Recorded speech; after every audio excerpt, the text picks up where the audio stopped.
Assalamualaikum warahmatullahi wabarakatuh. Kami dari kelompok 6 yang beranggotakan 5 anggota. Yang pertama saya sendiri. Nama saya Miranda Santika dan anggota saya yang lainnya bernama Dita Oktaria, Via Safitri, Amelia Furnami, dan yang terakhir Ira Okta Azara. Di sini kami akan mempresentasikan tugas mata kuliah Pendidikan Pancasila. Materi yang pertama, landasan dan asas pendidikan. Pendidikan sebagai usaha dasar yang sistematik selalu bertolak dari sejumlah landasan serta berpengindahan sejumlah asas-asas tertentu. Landasan dan asas tersebut sangat penting karena pendidikan merupakan pilar utama terhadap perkembangan manusia dan masyarakat bangsa tertentu. 1. Landasan filosofis.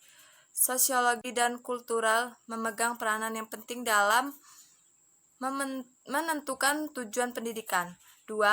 Landasan ilmiah dan teknologi serta psikologi akan mendorong pendidikan untuk menjemput masa depan. Selanjutnya, landasan berpendidikan. 1. Landasan filosofis. Landasan filosofis bersumber dari pandangan dalam filsafat pendidikan, menyangkut keyakinan terhadap hakikat manusia, keyakinan tentang sumber nilai, hakikat pengetahuan, dan kehidupan yang lebih baik dijalankan. Pasal 2 Undang-Undang Republik Indonesia Nomor 2 Tahun 1989 menetapkan bahwa pendidikan nasional berdasarkan Pancasila dan Undang-Undang Dasar 1945. Ketetapan MPR Republik Indonesia Nomor 2 MPR 1978 tentang P4 menegaskan pula bahwa Pancasila adalah jiwa seluruh rakyat Indonesia, kepribadian bangsa Indonesia, pandangan hidup bangsa Indonesia, dan dasar negara Indonesia. Selanjutnya, adapun landasan filosofis yang dikenal ada 4.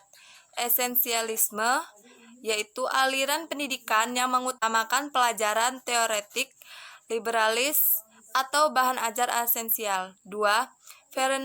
Perennialisme, yaitu aliran pendidikan yang mengutamakan bahan ajaran konstan, yakni kebenaran, keindahan, cinta kepada kebaikan universal. Yang ketiga, pragmatisme dan progresifme, aliran filsafat yang memandang segala sesuatu dari nilai kegunaan praktis. Di bidang pendidikan, aliran ini melahirkan progresivisme yang menentang pendidikan tradisional. Yang keempat, rekonstruksionisme. Pendidikan menetapkan sekolah atau lembaga pendidikan sebagai pelopor perubahan. Yang kedua, landasan sosiologis. Sosiologis pendidikan merupakan analisis ilmiah tentang proses sosial dan pola-pola sosial dalam sistem pendidikan. Ruang lingkup yang dipelajari sosiologi dalam pendidikan meliputi: yang pertama, hubungan sistem pendidikan dengan aspek masyarakat lain; yang kedua, hubungan kemanusiaan; dan yang terakhir, pengaruh sekolah pada anggotanya. Terus yang B, masyarakat Indonesia sebagai landasan sosiologis sistem pendidikan nasional. Perkembangan masyarakat Indonesia dari masa ke masa telah mempengaruhi sistem pendidikan nasional. Berbagai upaya pemerintah telah dilakukan untuk menyesuaikan pendidikan dengan perkembangan masyarakat, terutama dalam hal menumbuhkan Bhinneka Tunggal Ika. Yang terakhir ada landasan kultural. Anggota masyarakat telah berusaha melakukan perubahan-perubahan yang sesuai dengan perkembangan zaman, sehingga terbentuklah pola tingkah laku, nilai-nilai, dan norma yang sesuai dengan tuntutan masyarakat. Usaha menuju pola-pola ini disebut transformasi kebudayaan. Lembaga sosial yang lazim digunakan sebagai alat transmisi dan transportasi kebudayaan adalah lembaga pendidikan, utamanya sekolah dan keluarga.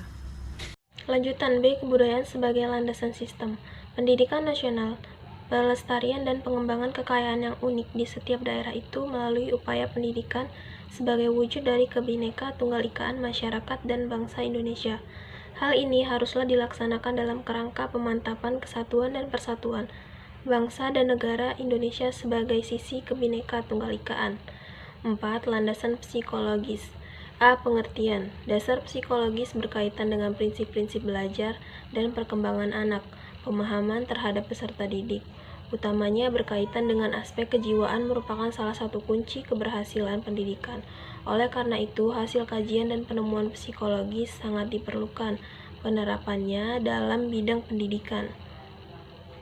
Sebagai implikasinya, pendidikan tidak mungkin memperlakukan sama kepada setiap peserta didik sekalipun mereka memiliki kesamaan.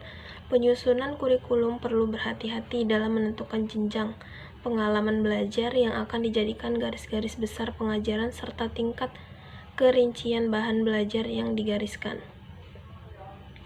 Lanjutan, B. Perkembangan peserta didik sebagai landasan psikologis. Pemahaman tumbuh kembang manusia sangat penting sebagai bekal dasar untuk memahami peserta didik dan menemukan keputusan dan atau tindakan yang tepat dalam membantu proses tumbuh kembang itu secara efektif dan efisien. 5. Landasan ilmiah dan teknologis. A. Pengertian. Kebutuhan pendidikan yang mendesak cenderung memaksa tenaga pendidik untuk mengadopsi teknologi dari berbagai bidang teknologi ke dalam penyelenggaraan pendidikan.